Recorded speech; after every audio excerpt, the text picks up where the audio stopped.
Lara, o que você quer? Mamãe. Tem leitinho aí?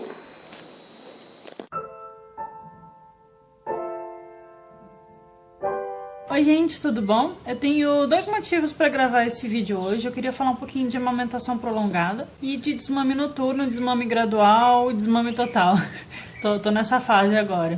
Como eu tenho a tendência a falar muito, eu acho que eu vou dividir esse vídeo em duas partes. Vamos ver como é que fica. A amamentação prolongada, muita gente pensa que é quando o bebê fez 1 ano e aí não precisa mais mamar e magicamente o leite vira água, né? Sempre tem aquela pessoa, aquela parente, aquela pessoa na rua que fala assim: Nossa, esse bebê ainda mama, mas ainda sai leite, você tem leite ainda, nossa.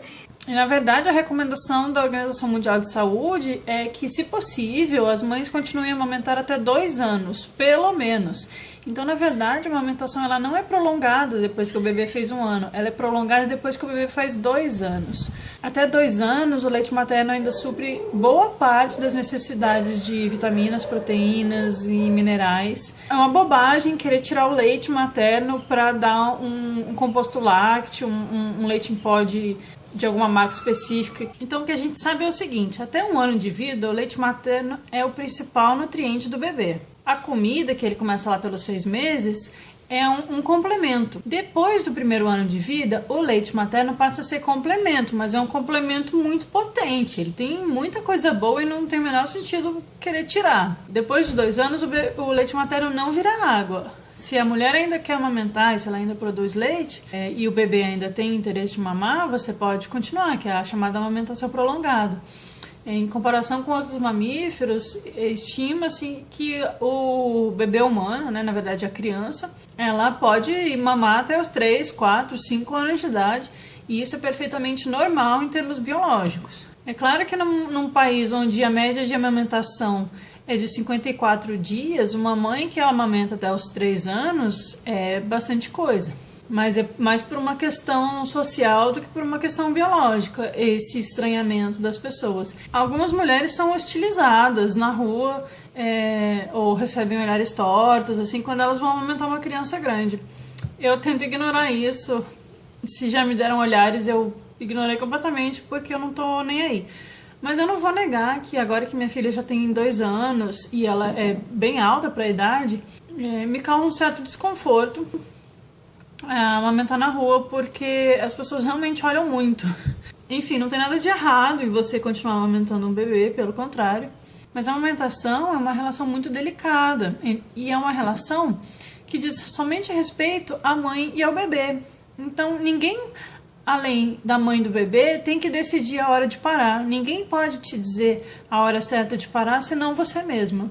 Então, quando falam assim: ah, esse bebê tá cheio de dente na boca, a boca escancarada, cheia de dentes, esperando a morte chegar.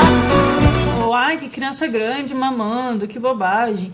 Ah, isso aí é só dengue, ele já comeu, não precisa de mamar. E é dengue mesmo às vezes, não tem problema. Amamentar não tem a ver só com se alimentar. Tem relação com aconchego, com segurança, com conforto, com colinho de mãe. O que não pode ser é sacrificante para a mãe. Então a criança ela quer mamar, às vezes quando ela começou a ir para a escola e aí aquele ambiente é muito novo, é muita novidade, muita gente diferente.